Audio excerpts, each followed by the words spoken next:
maulid, terus ambil biduan, joget-joget, nah, itu jelas tidak boleh. Atau mengadakan maulid, peringatan maulid, langsung kita umumkan para hadirin supaya berdiri, karena ada rohnya Rasulullah SAW akan lewat tuntunannya. Jadi pada prinsipnya sepertilah kalau kita buat martabak begitu. Kalau martabak itu selama bahannya bahan halal semua, telur, terigu, daging, garam, ya insya Allah halal lah martabak itu. Tapi ketika martabak itu dicampur sedikit saja daging babi, ya menjadilah martabak itu haram. Begitu juga dengan maulid. Maulid selama tidak ada kemungkaran di dalamnya, insya Allah sah-sah saja, karena dia adalah syiar, bukan ibadah. Tapi kapan ada kemungkaran di dalamnya, maka dia merusak secara keseluruhan peringatan maulid itu sendiri. Kita tidak masuk dalam ranah itu, kita hanya ingin membahas tentang bagaimana mencintai Rasulullah SAW. Kenapa tema ini kita ambil, kita angkat? Karena kita ngeri dan sangat ketakutan dengan ancaman Allah Subhanahu Wa Taala dalam Al-Quran surah At-Taubah ayat 24. Di mana Allah berfirman, "A'udzubillahi minasyaitonirrajim. Qul in kana aba'ukum wa abna'ukum wa ikhwanukum wa azwajukum wa ashiratukum wa amwalun iqtaraftumuha wa tijaratun takhshawna kasadaha wa masakin tardawnaha ahabba ilaykum minallahi wa rasulihi wa jihadin fi sabilihi fatarabbasu hatta ya'tiyallaha bi amrihi wallahu la yahdil qaumal fasiqin." Ayat ini terdapat dalam surah At-Taubah ayat 24, di mana ada 8 kelompok di situ yang sangat berisiko apabila dia lebih dicintai daripada Allah dan Rasulnya dan jihad di jalan Allah Subhanahu Wa Taala. Sementara ke-8 asnaf ini adalah memang yang dekat dengan kita dan memang yang pantas kita cintai dan manusiawi sekali. Apa itu? Katakanlah ya Muhammad, apabila bapak-bapak kamu, anak-anak kamu, keluar istri-istri kamu, pasangan-pasangan kamu, maksudnya pasangan bukan istri di situ, pasangan-pasangan kamu, wazwajukum, wa ashiratukum, atau keluarga-keluarga kamu, wa amwalun iqtaraftumuha, harta yang kamu senangi, wa tijaratun takhshawna kasadaha, perdagangan yang kamu takut ruginya, wa masakin tardawnaha, dan tempat tinggal, rumah yang kamu sangat senangi. Ke-8 kelompok ini, ke-8 benda ini atau makhluk ini yang Anda lebih cintai daripada Allah dan Rasulnya dan jihad di jalan Allah, maka Allah mengancam, fatarabbasu, tunggu saatnya, hatta ya'tiyallaha bi amrihi, sampai Allah menurunkan keputusannya. Padahal ya kita harus dan wajib juga mencintai anak, mencintai istri. Kalau ada orang tidak mencintai istrinya, berarti dia bukanlah umat Rasulullah SAW. Atau kalau orang tidak mencintai orang tuanya, tidak mencintai bapaknya. Sangat wajib mencintai bapak. Tetapi ketika bapak lebih dicintai daripada Rasulullah dan Allah dan Rasulnya, disitulah masalahnya. Jadi dia bermasalah, dia menjadi ancaman dan sangat serius apabila ada orang kecintaannya kepada anaknya, istrinya, saudaranya, keluarganya, bapaknya, rumah tempat tinggalnya, bisnisnya dan seluruhnya itu dia lebih cintai daripada Allah dan Rasulnya. Dan jihad di jalannya, fatarabbasu, tunggu saatnya sampai Allah menurunkan keputusannya. Jadi kaum muslimin yang dimuliakan Allah Subhanahu Wa Taala, ya, kita harus mencintai Rasulullah SAW karena ancaman ini. Ya. Dan jangankan kita, Umar sendiri radhiyallahu anhu satu ketika berjalan bergandengan tangan dengan Rasulullah SAW, dan Umar berkata kepada baginda, ya Rasulullah, uhibbuka ya Rasulullah, saya mencintaimu ya Rasulullah. Walakin ahabu nafsi ilaika min ahabu nafsi minka ya Rasulullah. Tapi saya lebih mencintai diriku daripada engkau ya Rasulullah. Rasulullah langsung menegur Umar, dia larang ya Umar, tidak boleh begitu ya Umar. Tidak boleh kamu lebih mencintai diriku daripada aku. Umar mengulangi lagi bahwa saya mencintai diriku melebihi cinta kepadamu ya Rasulullah. La ya Umar, tidak bisa begitu ya Umar. Barulah Umar sadar dan Umar meralat ucapannya dan berkata, wallahi la habbi ilaika minni ya Rasulullah. Sungguh engkau lebih kucintai daripada diriku ya Rasulullah. Barulah Rasulullah menyatakan al-ana ya Umar. Barulah sekarang kamu benar-benar beriman wahai Umar. Bayangkan, jangankan anak istri, diri sendiri pun tidak boleh kita lebih cintai daripada Rasulullah SAW. Begitu kuatnya pesan dan perintah mencintai Rasulullah SAW. Jadi ayat ini turun ketika Nabi mau berhijrah. Tidak semua sahabat itu mau ikut berhijrah bersama Nabi. Maka yang tidak mau ikut berhijrah bersama Nabi, disitulah turun ayat ini mengancam. Kalau orang yang kamu tinggalkan, orang yang di Madinah ini, di Mekah ini, kamu lebih suka daripada ikut bersama Nabi, maka tunggu saatnya. Jadi artinya, kapan kita lebih mencintai anak, mencintai istri, mencintai keluarga, mencintai rumah, melebihi cinta kita kepada Rasulullah SAW, maka ayat ini menuduh bukan ataukah memvonis kita sebagai orang fasik. Kita adalah orang fasik, wallahu la yahdil qaumal fasiqin. Jadi hati-hati bapak-bapak dan kaum muslimin dimuliakan Allah Subhanahu wa taala. Ini bukan perkara sederhana. Karena kadang kita tanpa sadar kita terjebak dalam situasi pilihan yang sulit antara pilihan Allah atau pilihan istri. Saya berikan contoh yang sangat sederhana. Azan dikumandangkan, hayya 'alas shalah, Allahu akbar. Idealnya kalau azan dikumandangkan tidak ada lagi yang bisa kita kerjakan kecuali memenuhi panggilan Allah. Tapi di saat bersamaan istri juga meminta diantar. Antar dulu saya ke mall umpamanya atau ke pasar bersamaan dengan azan dikumandangkan. Kadang-kadang kita berkata bahwa saya antar dulu istri, nantilah saya sholat di tempat lain. Atau saya tunda dulu sholat duhur. Apalagi kalau dia menganut mazhab Abu Hanifah. Mazhab Abu Hanifah itu Pak ya, tidak ada istilah wajib, apa istilahnya, wajib mudayyak, wajib muassar. Artinya seperti sholat subuh, kalau mazhab yang lain, 3 mazhab itu, sholat subuh itu masih gelap. Tapi kalau mazhab Abu Hanifah itu, sudah terang dan gelap itu sama saja, tidak ada pengaruhnya. Jadi sholat duhur jam 12 lewat 5 umpamanya masuk duhur, atau jam 3 sebelum asar sama kok, tidak bersalah orang yang menunda sholatnya, karena bagi dia sholat duhur itu waktunya sampai jam 3. Jadi 12 dan jam 3 waktu sholatnya sama, tidak ada perbedaan. Tapi bagi mazhab yang lain ya itu makruh, bahkan diancam orang menunda-nunda sholat itu termasuk kesalahan. Tapi bagi Abu Hanifah tidak seperti itu. Jangan sampai yang berpendapat seperti itu, ya saya ikut mazhab Abu Hanifah, ya saya ikut saja mengantar istri. Saya sudah menyenangkan juga istri, melaksanakan juga kewajiban. Cuma masalahnya kalau kita mengantar istri ke pasar, kita ketinggalan sholat berjamaah. Orang sudah selesai sholat di masjid, baru kita masuk ke masjid sholat. Nauzubillah min dzalik. Kita tidak sadar bahwa kita lebih mencintai atau lebih mendahulukan kepentingan istri daripada kepentingan Allah. Kalau Allah sudah memanggil kita di masjid, hayya 'alas shalah, Allahu akbar, ya namanya juga Allahu akbar, tidak ada lagi yang bisa. Jangankan panggilan siapapun, panggilan presiden pun tidak bisa melebihi panggilan Allah Subhanahu wa taala. Bahkan dalam coba dikatakan karena Rasulullah SAW tidak hana salat kunna la na'rifu wa la ya'rifuna. Kalau azan dikumandangkan, kata Aisyah radhiyallahu anha, Rasulullah itu seperti orang yang tidak mengenal kita dan kita tidak mengenal. Sibuk sekali mempersiapkan diri menuju untuk memenuhi panggilan Allah Subhanahu wa taala. Begitu wajibnya salat berjamaah. Meskipun di dalam hukum fikih salat berjamaah itu ada 4 tingkatan hukumnya, ya mulai dari sunnah muakkadah, fardu kifayah, fardu ain, bahkan syarat sahnya salat. Tetapi Imam Ibnu Abbas radhiyallahu anhu ditanya, "Wahai Ibnu Abbas, ada orang yang rajin sholat tahajud, rajin puasa Senin Kamis, bahkan setiap hari bersedekah. Cuma satu masalahnya, dia tidak sholat berjamaah di masjid, dia hanya sholat di rumah. Apa pendapatmu?" Ibnu Abbas berkata, "Huwa finnar, tempatnya di neraka." Nauzubillah min dzalik. Hati-hati Pak, jangan remehkan sholat berjamaah. Bahwa kita mencintai Allah dan Rasulnya melebihi segala-galanya. Ayat ini teguran bagi kita karena kadang-kadang urusan-urusan dunia ini membuat kita lupa dengan kewajiban-kewajiban kita. Ya, di dalam hadis Baihaqi disebutkan, hubbud dunya ra'su kulli khati'ah. Cinta dunia adalah pangkal dari segala kesalahan.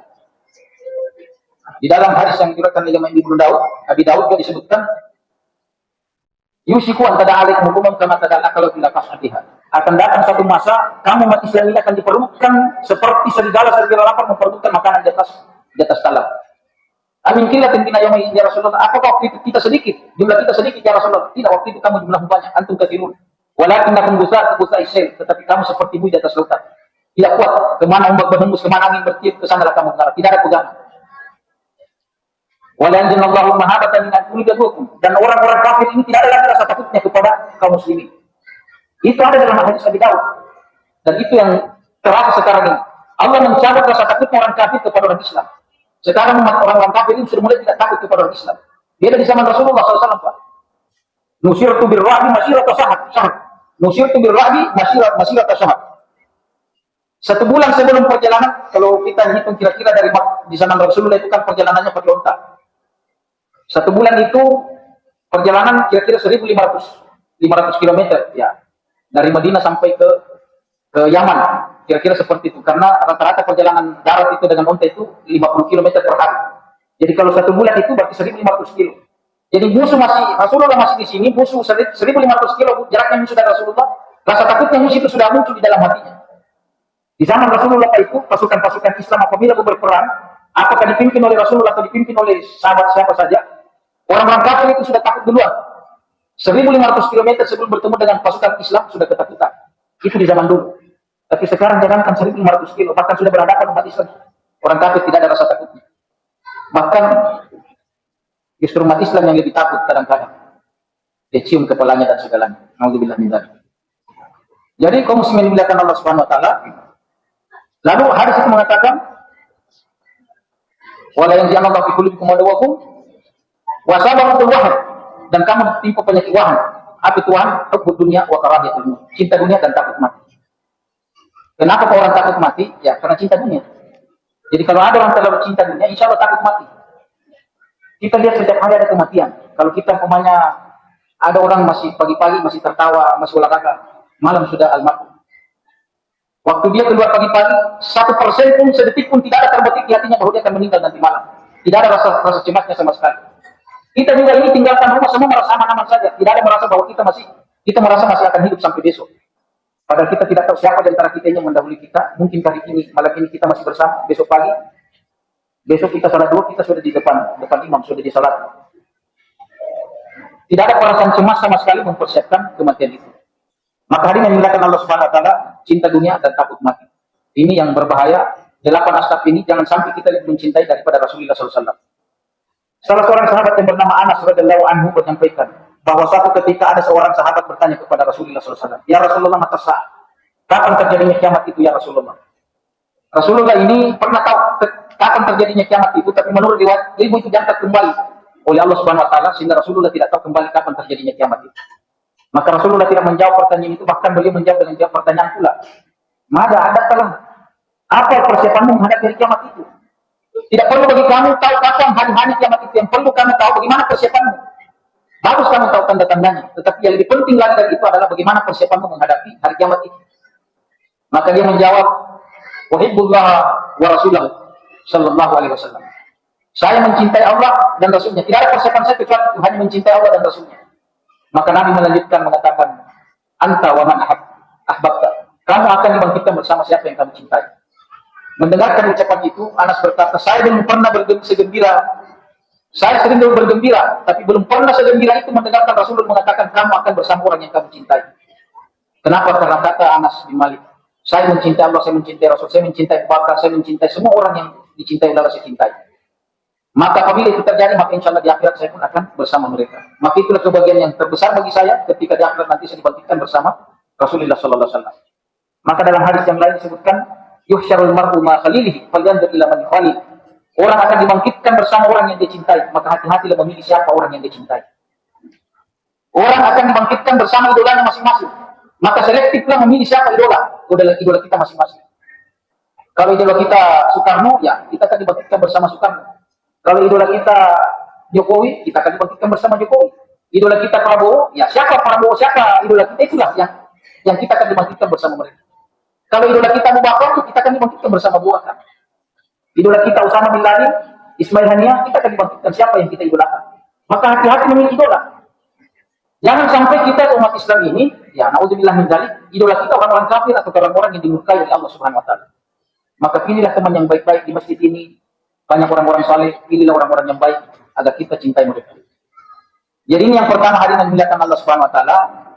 Kenapa kita harus mencintai Allah dan Rasulnya? Karena pertama kita ada ancaman Allah di dalam surat Taubah 24 dan diikuti dengan ucapan Umar ketika dia lebih mencintai dirinya daripada Rasulullah, maka Rasulullah ditegur oleh Rasulullah Sallallahu Alaihi Wasallam. Sekarang pertanyaannya, bagaimana mencintai Rasulullah SAW? Ya, semua kita ini mencintai Rasulullah, mengaku paling tidak begitu, mengklaim bahwa saya mencintai Rasulullah. Yang perlu itu, apakah Rasulullah SAW mencintai kita? Ya, jangan sampai kita mengklaim saya mencintai Rasulullah, terus Rasulullah tidak mengakui cinta kita.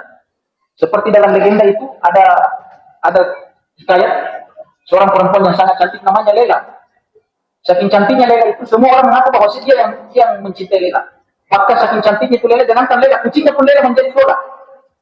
Apa saja yang dimiliki Lela itu menjadi, sehingga semua mengatakan saya cinta pada Lela, saya cinta pada Lela. Saking hebatnya itu Lela sampai timbul istilah, kullun yadai waslan bi Lela, wa Lela la tukiru lahum bidzat. Semua bilang aku cinta pada Lela, tapi tak satu pun yang dia cintanya oleh Lela. Jangan sampai kita seperti itu, semua mengaku mencintai Rasulullah, tapi tak satu pun yang dia cintanya oleh Rasulullah Sallallahu Alaihi Wasallam. Singkat cerita, dalam kesempatan yang mulia ini, kami akan menyampaikan bahwa ada 4 poin saja, ya 4. Banyak, tapi kita press menjadi 4 poin. Hal-hal yang perlu kita ketahui, atau yang perlu kita lakukan, agar kita mencintai Rasulullah, dan insya Allah dengan 4 poin ini, kita pun akan mendapat cintanya Rasulullah SAW. Apa yang pertama adalah ya, mengenal beliau, mengenal baginda Rasulullah SAW. Kenal, tak kenal maka tak sayang maka tak cinta. Kenal saja belum tentu cinta, apalagi kalau tidak kenal.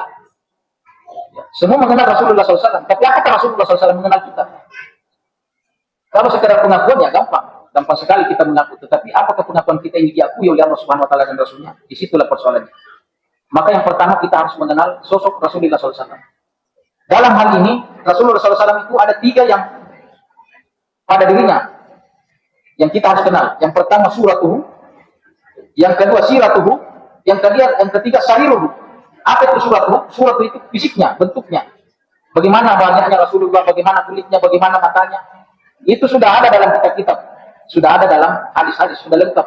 Bahwa Rasulullah itu kulitnya putih, rambutnya tidak keriting, tidak lurus, tapi berombak, rambutnya dibelah 2, alisnya hitam, matanya besar, kulitnya sangat putih, bahkan pipinya kemerah-merahan saking putihnya, dadanya ada bulu tipis, badannya tidak tinggi, tidak pendek, dan apabila dia baring, tidak dadanya lebih menonjol daripada perutnya, berbeda dengan orang sekarang lebih besar perutnya daripada dadanya. Ya kalau Rasulullah lebih besar dadanya daripada perutnya, bahkan perutnya kelihatan tekannya seperti binaragawan itu yang berlapis bertingkat-tingkat, bergaris-garis. Gagalah Rasulullah SAW. Itu fisiknya, ya itu namanya surat. Ya kita bayangkanlah bagaimana indahnya Rasulullah SAW. Bahkan kata ulama Rasulullah jauh lebih ganteng daripada Nabi Yusuf. Pada Nabi Yusuf itu gantengnya bukan main. Ibu-ibu sampai potong tangannya gara-gara melihat tampangnya Nabi Yusuf. Mahadailah malakul karim. Seperti malaikat yang turun dari langit. Saking tampangnya itu Nabi Yusuf. Jadi perempuan ini berikan ini pisau, diberikan buah, disuruh Nabi Yusuf lewat di depannya. Perempuan ini tidak sadar, bukan buah yang dipotong, tangannya dipotong karena saking tampangnya Nabi Yusuf itu diperhatikan. Rasulullah lebih tampan daripada Nabi Yusuf. Saking tampannya Nabi Yusuf ini, ya tergodalah salihai. Maka kaum muslimin yang dimuliakan Allah Subhanahu Wa Taala, Rasulullah ini kalau dipandang memang ya, makanya tidak boleh divisualkan, tidak boleh gambar Nabi itu selain Nabi masih bisa, tetapi khusus Nabi Muhammad SAW tidak bisa, karena dikhawatirkan terjadi pengkultusan dan dikhawatirkan terjadi pelecehan. Tidak boleh. Nabi ini adalah makhluk yang sangat dimuliakan oleh Allah Subhanahu Wa Taala. Rasulullah SAW itu surat, gambaran fisiknya. Yang kedua, siratuhu. Siratuhu itu adalah perjalanan hidupnya. Bagaimana perjuangan beliau, bagaimana beliau berdakwah, bagaimana beliau berjihad, bagaimana beliau sebagai kepala negara, bagaimana beliau sebagai kepala rumah tangga. Jadi Rasulullah SAW ini perlu kita pahami bahwa beliau ini adalah manusia biasa. Ya, basyarun mislukum, yang membedakan Nabi Muhammad dengan kita ini cuma satu. Nabi itu dapat wahyu, kita tidak dapat. Itu saja menurut surah Al-Kahfi. Qul innama ana basyarun mislukum yuha ilayya. Katakanlah Muhammad, kami adalah saya manusia biasa seperti kamu. Jadi apa yang terjadi kepada Rasulullah tetap manusiawi. Rasulullah itu juga lapar, haus, ngantuk, capek, bersedih, bergembira. Semua sifat-sifat manusia yang ada pada dirinya sama dengan kita. Makanya ada hadis, ada ayat yang mengatakan bahwa Allah melindungi Nabi Muhammad SAW. Lalu kenapa ada hadis yang mengatakan bahwa Nabi ini kena sihir? Seakan-akan Nabi ini tidak dilindungi. Seakan-akan ada pertentangan antara hadis dengan ayat. Maka kata ulama, bahwa yang disihir oleh kepada Nabi itu adalah pribadinya, manusianya. Tetapi kenabiannya dan kerasulannya tidak akan kena sihir, tidak mungkin sihir. Ya sama dengan ulama-ulama, ulama bisa kena sihir, tetapi ilmunya tidak akan kena sihir. Kita lihat ulama di Saudi kalau menyampaikan pengajian luar biasa, tetapi ketika sampai di rumah beliau kena demam tinggi, kena panas, kena sihir. Tapi ketika menyampaikan pengajian, ilmunya tetap utuh, tidak ada gangguan sama sekali. Begitu juga dengan Rasulullah SAW.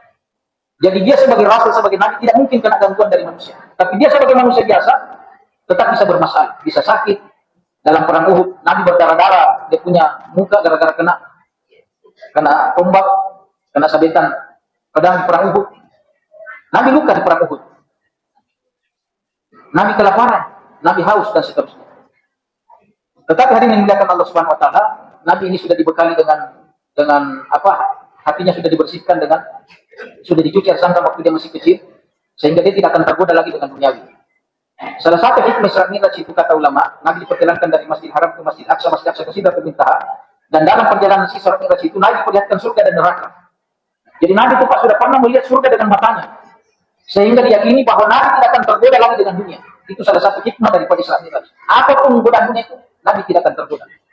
Kalau kita ini ya Tergoda dengan dunia kalau masuk setrika, tapi kalau sudah satu tahun, mungkin sudah berubah dia punya prinsip. Dan banyak begitu, jago orasi kalau demo, tapi begitu dapat juga godaannya, goyang juga kadang-kadang. Jadi kaum muslimin yang dimuliakan Allah Subhanahu Wa Taala, silatul perjuangan Nabi. Yang ketiga sariruh itu risaunya Nabi, pikirnya Nabi. Nabi memikirkan umatnya, memikirkan umat seluruhnya, memikirkan bagaimana orang ini masuk Islam. Kalau Nabi berdoa mendoakan umatnya, mendoakan semua perempuan-perempuan ini menutup aurat, mendoakan supaya orang-orang kafir ini mendapatkan hidayah, sebanyak mungkin umat Muhammad ini SAW masuk, banyak yang masuk surga, dan sebanyak mungkin umat Muhammad SAW ini lebih banyak daripada umat yang lain. Makanya kata Nabi SAW, "Takatsaru fa inni mukatsirun bikum al-umam yaumil qiyamah." Perbanyaklah anakmu, karena saya bangga kalau di akhirat nanti banyak saya punya keturunan, banyak saya punya umat.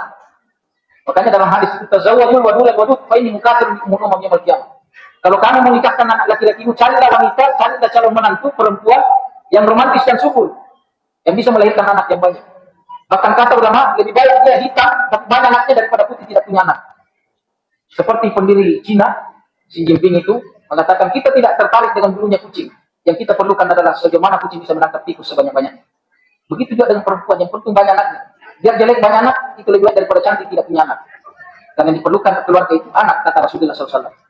Maka jangan lagi kita berpedoman pada dua anak cukup, laki dan perempuan sama saja. Itu penyesatan dan itu pembodohan, bertentangan dengan sunnah Rasulullah Sallallahu Alaihi Wasallam. Jelas-jelas laki-laki dan perempuan tidak sama. Jelas-jelas Rasulullah menganjurkan kita banyak anak.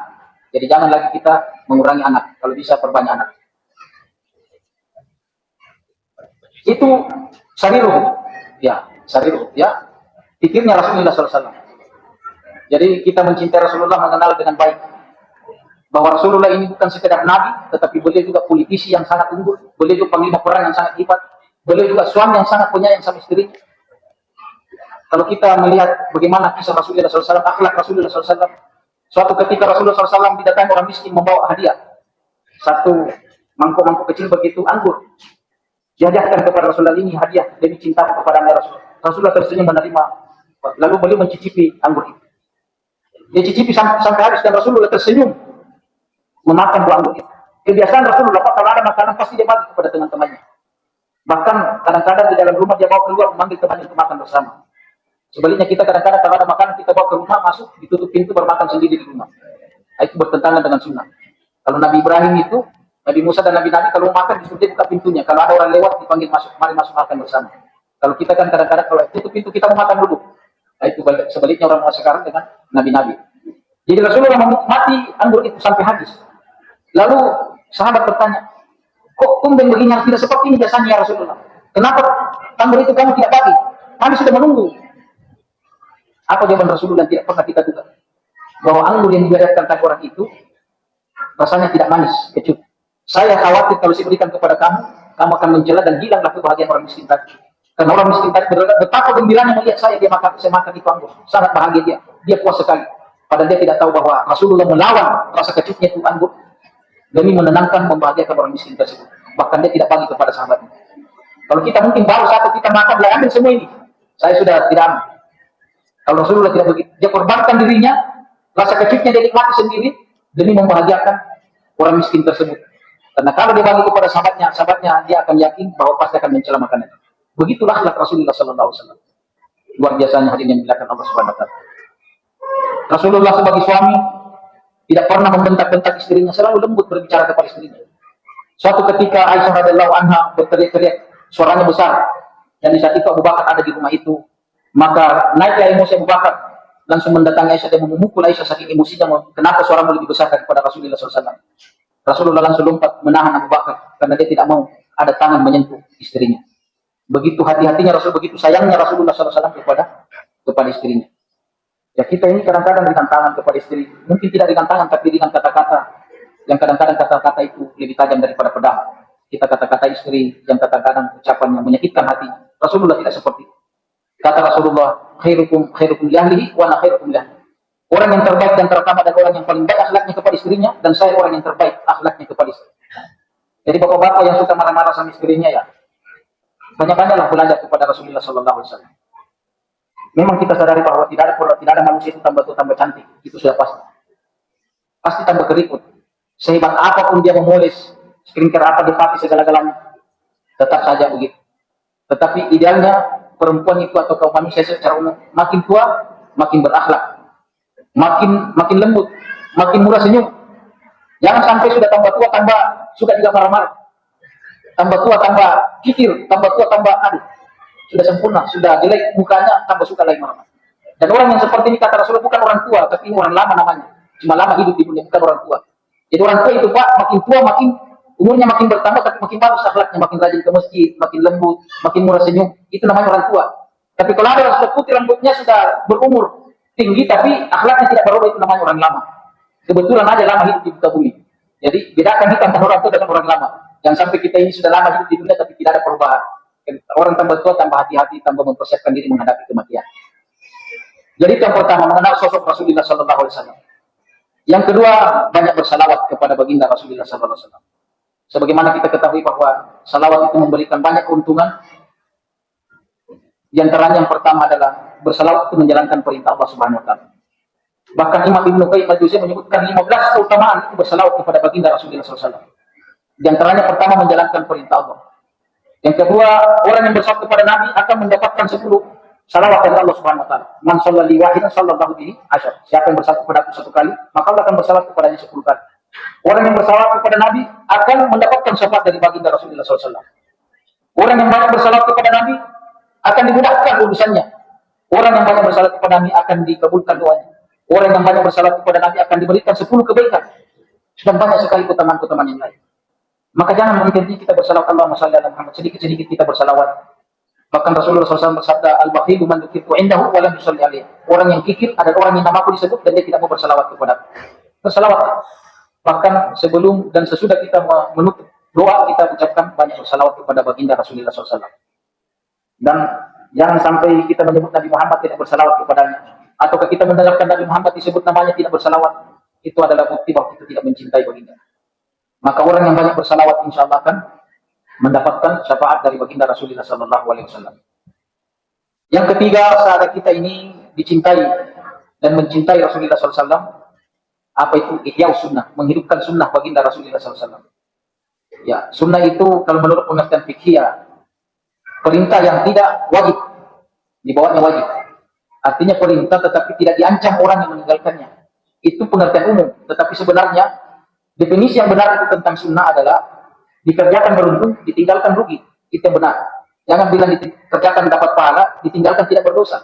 Kata-kata tidak berdosa ini yang disinilah ruang yang membuat orang malas menjalankan sunnah. Tidak apa-apa, sunnah tidak berdosa, tidak apa-apa. Ini ucapan-ucapan seperti ini adalah menunjukkan bahwa dia tidak mencintai Rasulullah SAW. Dalam hadis Rasulullah SAW bersabda ketika Anas bin Malik sampaikan, ya Anas in kunta taqdir Allah tagib faqal. Allah tagis faqal. Wa man dasana falaysa minni. Wa man ahya sunnati faqad ahabbani wa man ahabbani kana ma'iya fil jannah. Wahai Anas, kalau kamu bisa tidak curang, lakukanlah. Jangan sampai kamu curang, karena curang itu bukanlah sifatku dan siapa yang curang bukanlah umatku. Tapi jujur dan lurus adalah sunnahku. Siapa yang menghidupkan sunnahku, maka dialah mencintaiku, dan siapa yang mencintaiku dia akan bersamaku di surga. Itu hadis pertama. Hadis kedua, ketika 3 sahabat yang dipimpin oleh Ibnu Mas'ud datang menghadap kepada Aisyah radhiyallahu anha, ya Aisyah, bagaimana itu sikapnya Rasulullah? Rasulullah itu kalau salat, kata Aisyah, Rasul kalau salat malam bengkak-bengkak kakinya. Rasulullah puasanya kadang puasa Daud, kadang puasa makannya sedikit sekali. Lalu sahabat berkata, kalau Nabi yang sudah diampuni dosa yang lalu akan datang, masih begitu ibadahnya, bagaimana dengan kita ini? Maka dia putuskan, kalau begitu saya mau 1 malam itu, kalau malam saya tidak tidur, saya mulai isya sampai subuh, saya salat saja, mengaji saja seperti saya. Yang kedua mengatakan, saya sepanjang hari, saya berpuasa sepanjang tahun, tidak ada lagi selang-seling puasa Daud. Dan yang ketiga mengatakan, kalau begitu saya tidak mau kawin lagi, karena gara-gara istri ini saya kadang-kadang terlambat salat berjamaah dan seterusnya. Istri yang dia salahkan. Jadi dia tidak mau nikah. Maka sampai kepada Nabi bilang, ya, anamu wa asal, saya dalam 1 malam itu tidur juga, salat juga. Asum waktir, setiap hari saya makan, kadang-kadang itu saya puasa, tidak puasa terus. Waktu zawujum nisa, dan saya nikah dengan perempuan. Wa nikah sunnati, paman ragiban sunnati, falaysa minni. Nikah itu sunnahku, siapa yang kerjakan sunnahku, dia umatku. Bahkan kata ulama, sunnah nikah itu ya dibolehkan nikah 1 kalau tidak mampu adil, berlaku adil. Kalau apa istilahnya? Kalau bisa berlaku adil, tidak boleh nikah 1, harus 2. Dalam surah Nisa itu disebutkan, wa illam Dalam surah Nisa ayat pertama, wattaqullaha alladzi tasaaluna birrahim, innallaha kana bikum rahima. Wa qul la ta'malu wa la tabqa bi sabili wa la taqulu ma lam ya'lamu kana hukum kabira. Wa in kuntum la ta'dilu fawahidah. Ya. Fankihu ma taba lakum minan nisa'i masna wa thulatha wa ruba'. Nikahnya perempuan 2, 3, 4. Kalau tidak bisa berlaku adil 1. Jadi kata ulama, perintah nikah itu 2. Nanti tidak bisa adil baru 1. Kalau kamu bisa 2 tetap harus 2.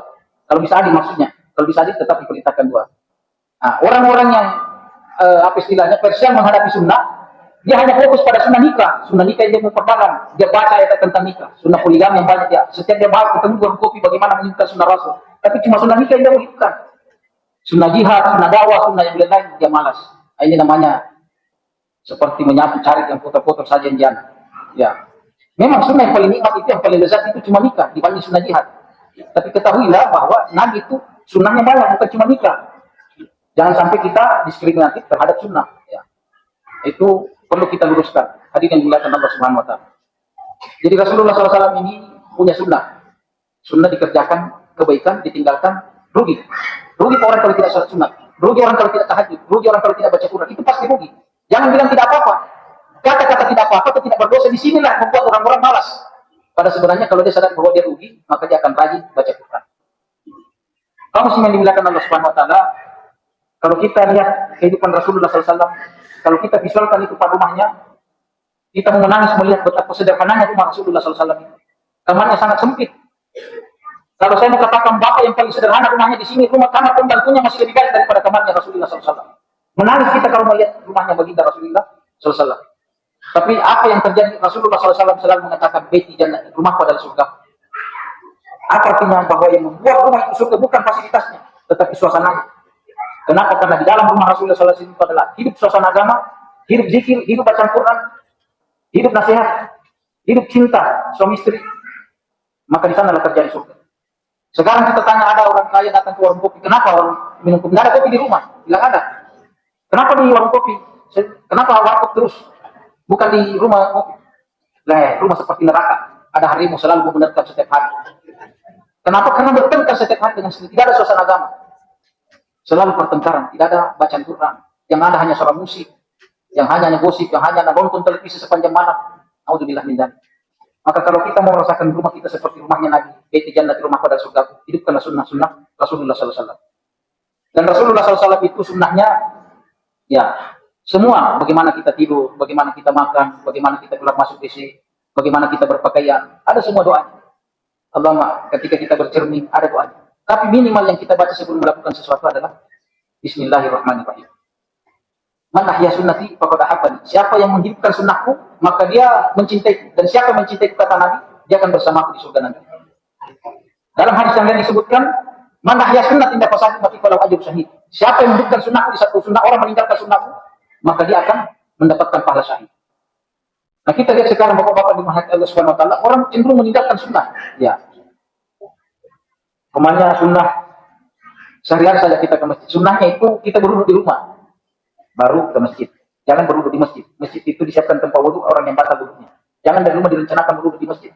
Karena man tawadda fi baiti, siapa yang berwudu di rumahnya, lalu dia melangkahkan kakinya ke masjid, maka setiap langkahnya kebaikan, langkah kanannya kebaikan, satu kebaikan, dan langkah kirinya menghapuskan satu kesalahan. Dan selama dia di masjid, selama dia tidak melakukan pelanggaran, selama itu dia dihitung berzikir dan sholat kepada Allah Subhanahu Wa Taala. Meskipun dia duduk-duduk, dia tidak melakukan apa-apa, yang penting dia niatnya ke masjid, duduk saja di masjid, merenung, berpikir, berzikir, dia sudah dianggap sholat sepanjang selama dia duduk di masjid. Betapa untungnya orang yang ke masjid berjamaah. Jadi hidupkan sunnah Rasulullah SAW. Sunnah ini Pak, kita akan hidup dan kita akan jalan dengan sunnah Rasulullah SAW. Memang kata Rasul dalam hadis, al-mutamassiku bi sunnati kal-qabid al-jamaah. Orang yang memegang sunnah di akhir zaman seperti memegang bara api. Ya. Kalau sekarang kita memakai jubah, istri pakai cadar, jalan-jalan ke mall, orang akan melihat siapa ini. Orang akan berkata, ini cocoknya di padang pasir, ini cocoknya, ini keluarga teroris, macam-macam label, macam-macam stigma dicematkan kepada orang-orang yang berpegang pada sunnah. Dan itulah kata Rasulullah SAW, badan Islam ghariban, wa sya'udu ghariban kama badat fatuba lil ghuraba alladzina yasquna ma'afsa dan nasu sunnah. Islam datang dalam keadaan asing, kembali dalam keadaan asing, beruntunglah orang-orang yang asing, yaitu orang-orang yang tetap memegang sunnahku di saat orang meninggalkan sunnah. Bapak-bapak kalau ke hotel makan, ada pesta pengantin, disiapkan sendok. Tapi kalau bapak makan pakai tangan yang sesuai dengan sunnah, orang akan mencemooh. Dan orang akan berkata, apa ini, apa ini. Begitulah Islam. Badal Islam mughaliban. Islam akan datang dalam keadaan asli. Maka mari kita merasa bangga dengan keislaman ini, bangga dengan sunnah Rasulullah SAW. Jangan sekali-kali ada perasaan minder dengan menjadikan sunnah sebagai gaya hidup kita. Ya. Setiap hari kita hidupkan sunnah Rasulullah SAW. Itu adalah kecintaan kita kepada baginda Rasulullah SAW. Mengaku umatnya, mengaku mencintai Rasulullah, tapi malas menghidupkan sunnah. Malas salat sunat, malas salat tahajud, malas baca Quran, malas salat doa. Imam Ahmad, Pak, 300 rakaat salatnya per hari. Kita ini kan paling banyak, kira-kira 50 rakaat, 17 rakaat salat wajib, 13 rakaat salat tahajud, jadi 30. 12 rakaat sunnah rawatib, 2 sebelum subuh, 4 sebelum duhur, 2 sesudah duhur, 2 sesudah maghrib, 2 sesudah isya, 12. Jadi 30 tambah 12, 42. Salat duha 8 rakaat 50. Itu pun tidak tiap hari. Mungkin dalam sepekan mungkin cuma 2 hari 50 rakaat. Tapi Imam Ahmad 300 rakaat salatnya setiap hari. Utsman bin Affan 10 juz bacaan Al-Qur'annya setiap hari, padahal beliau khalifah. Kita ini bukan khalifah, bukan ketua RT, bukan apa-apa. 1 juz saya beratnya bukan main. Pada kata Rasulullah SAW, Iqra Al-Quran fi syahr. Baca Al-Quran sekali dalam sebulan. Artinya, tamatkan Al-Quran sekali dalam sebulan. Umat Muhammad itu standar minimalnya itu, kualifikasinya adalah 1 juz per hari setiap hari kita harus baca Quran. Jadi kalau tanggal 2, kita tanggal 1, tanggal 2, tanggal 3 kita tidak baca Quran, nanti tanggal 4 baru kita baca Quran, ya kita hafal. Harus dalam kita baca 4 juz Al-Quran. Idealnya seperti itu. Untuk membalas ataukah menutup kekurangan selama 3 hari. Tapi kalau tidak bisa baca 1 juz, setengah juz, yang penting setiap hari istiqomah. Sedikit tapi tiap hari lebih baik daripada banyak tapi bolong-bolong. Umpamanya dia bisa baca 7 juz 1 kali dulu hari Senin, tapi hari Selasa sampai dia tidak baca Quran. Itu tidak baik yang seperti. Lebih baik dia setengah juz hari Senin, setengah juz hari Selasa, setiap hari setengah juz, cuma 3 setengah juz dia baca dalam sepekan, tapi tiap hari setengah juz itu jauh lebih baik daripada langsung dia baca 7 juz tidak baca Quran lagi selama 6 hari. Khairul a'mali dawamuha wa in qalla. Sebaik-baik amalan adalah yang continunya meskipun sedikit. Jadi kalau Bapak hanya bisa baca 1 lembar Al-Quran, bacalah 1 lembar. Tapi yang penting setiap hari, jangan hari dibaca, besok tidak baca, dan seterusnya. Usahakan baca Al-Quran setiap hari. Iqra Al-Quran bisa. Ya, Ihya Sunnah menghidupkan sunnah Rasulullah SAW. Dan yang terakhir, agar kita mencintai dan dicintai Rasulullah SAW, kita mencintai orang yang dicintai oleh Rasulullah SAW, dan membenci orang yang dibenci oleh Rasulullah SAW. Rasulullah membenci kemungkaran, kita pun harus membenci kemungkaran. Rasulullah membenci kefasikan, kezaliman, membenci kekufuran, kita benci kekufuran. Jangan atas nama toleransi kita korbankan kita punya agama kita korbankan kita punya diri. Suatu ketika Rasulullah SAW didatangi oleh pemimpin Quraisy. Ya Rasulullah, daripada kita bertengkar setiap hari, lebih kita damai saja, damai pindah. Bagaimana damainya? Hari ini saya sembah Tuhan, besok kamu sembah Tuhan. Atau tahun ini kita gantian saja lah. Tahun ini saya sembah Tuhan, tahun depan kau sembah Tuhan. Kalau memang berat 1 tahun per hari saja. Hari Senin sembah Tuhan, hari Selasa sembah Tuhan. Adalah bagus juga ini. Secara pemikiran bagus. Ini kompromi yang luar biasa. Maka turunlah ayat. Qul ya ayyuhal kafirun la a'budu ma ta'budun. Tidak mungkin itu terjadi. Kita gantian menyembah Tuhan. Ya. Urusan akidah tidak ada kompromi. Urusan akidah tidak bisa kita toleransi. Harus kita tegas. Sebagaimana kita katakan bahwa orang Islam itu, kata Rasulullah SAW dalam surah Al-Fatih, Rasulullah SAW berfirman, Muhammadun Rasulullah walladzina ma'ahu asyiddaw 'alal kufar. Muhammad Rasulullah SAW itu adalah keras kepada orang kafir, ruhama'u bainahum, lemah lembut kepada orang Islam, sesama orang Islam. Jangan dibalik, kepada orang Islam keras, kepada orang kafir cium tangan, cium kepala segala. Tapi kepada sesama Islam luar biasa kerasnya. Suka marah-marah kepada orang Islam, tapi kepada orang kafir tunduk-tunduk. Naudzubillah min dzalik. Tidak boleh seperti itu. Jadi mari kita mempersiapkan diri kita, izzah kita sebagai muslim, sebagai umat Muhammad sallallahu alaihi wasallam. Jadi sekali lagi kaum muslimin yang dimuliakan Allah Subhanahu wa taala, mari kita mengenal sosok baginda Rasulullah SAW. Bahwa Rasulullah SAW ini bukan hanya sebagai nabi, tetapi boleh juga sebagai panglima perang, boleh juga sebagai kepala negara, boleh juga sebagai suami yang terbaik, beliau adalah teman yang terbaik, dan semuanya terbaik terkumpul pada kembali Rasulullah SAW. Maka bacalah sejarah-sejarah nabi, mulai sekarang ajarlah anak-anak mencintai nabi, mempelajari sunnah-sunnah Rasulullah SAW. Sekali lagi, man ahya sunnati faqad ahabbani wa man ahabbani kana ma'i fil jannah. Siapa yang menghidupkan sunnahku, maka dia mencintaiku, dan siapa yang mencintaiku dia akan bersamaku di surga nanti. Mudah-mudahan yang singkat ini bermanfaat. Sekali lagi, marilah kita menjadi umat Muhammad yang mencintai Rasulullah, mencintai agamanya, mencintai sunnahnya, mencintai orang-orang yang dicintai oleh Nabi, membenci apa yang dibenci oleh Nabi. Jangan sampai terbalik, mencintai yang dibenci oleh Nabi dan membenci yang dicintai oleh Nabi. Saya sudah pernah sampaikan di sini, bahkan anak paru jibilnya Rasulullah SAW, ya insya Allah. Bahkan mencintai selera pribadi Nabi, itu akan mendapatkan kebaikan. Ya, Nabi suka warna hijau, Nabi suka warna putih. Selera saya warna biru. Tapi demi cinta saya kepada Rasulullah SAW, saya korbankan selera pribadi saya lebih suka warna putih dan warna hijau. Demi kecintaan saya kepada baginda Rasulullah SAW. Saya sebenarnya sukanya minum kopi dan teh, tapi Nabi sukanya minum susu. Saya korbankan, saya tidak minum kopi, saya minum susu demi mencintai Rasulullah SAW. Itu baik, tapi jangan sampai terjadi sebaliknya. Kenapa minum kopi? Karena Nabi minum susu. Kenapa pakai baju warna biru? Karena Nabi pakai warna hijau. Kenapa makan daging sapi? Karena Nabi suka daging kambing. Semua yang disuka Nabi tidak suka. Ini namanya ya cari gara-gara. Dan di akhirat dia akan minta syafaat kepada Rasulullah SAW. Rasulullah pasti akan marah kepada orang ini. Bahkan selera pribadi Nabi pun kita suka demi mencintai kepada Rasulullah SAW. Dan itu ada kisahnya, ada sahabat yang tidak suka makan labu. Melihat Rasulullah makan labu, dia perlahan mencoba labu, akhirnya dia menjadi labu makanan kesukaannya demi mencintai Rasulullah SAW. Di Madinah ada pohon kurma, ada Rasulullah ke pohon kurma itu selalu tunduk. Ketika Nabi sudah wafat, pohon kurma itu sudah tidak ada. Ada sahabat tetap dia tundukkan kepalanya di tempat posisi demi kecintanya kepada Rasulullah SAW. Sampai setingkat itu hadirin yang dimuliakan Allah Subhanahu Wa Taala. Maka sekali lagi mari kita mencintai Rasulullah SAW supaya dengan cinta kita kepada baginda, insya Allah agama kita ini tetap terjaga. Insya Allah kita akan tetap mendapatkan syafaat dari baginda Rasulullah SAW. Mari kita sama-sama menutup dengan sama-sama bermunajat dan berdoa kepada Allah Subhanahu Wa Taala. Mudah-mudahan sisa hidup kita ini, sisa umur yang Allah pinjamkan kepada kita ini, kita bisa dedikasikan untuk agama yang kita cintai, dan insya Allah kita akan menuju usia kita dalam keadaan husnul khatimah. Amin ya rabbal alamin. Alhamdulillah hamdan syakirin, hamdan na'imin, hamdan yafi ni'mat wa mazidah. Ya rabbana lakal hamdu kama yanbaghi li jalali wajhikal karim wa li sultanik. Allahumma shalli ala Muhammad wa alihi wa sahbihi ajma'in. Allahumma zalamna anfusana wa lam taghfir lana wa tarhamna lanakunanna minal khasirin. Allahumma rabbana la ilaha illa anta khalaqtana wa nahnu ibaduk wa nahnu ala ahdiika mustata'na wa na'udzu bika min syarri ma sana'na wa na'udzu bika min syarri ma qaddarna fa innahu la yahillu illa anta. Allahumma arina al-haqqa haqqan warzuqna ittiba'ahu wa arina al-batila batilan warzuqna ijtinabah.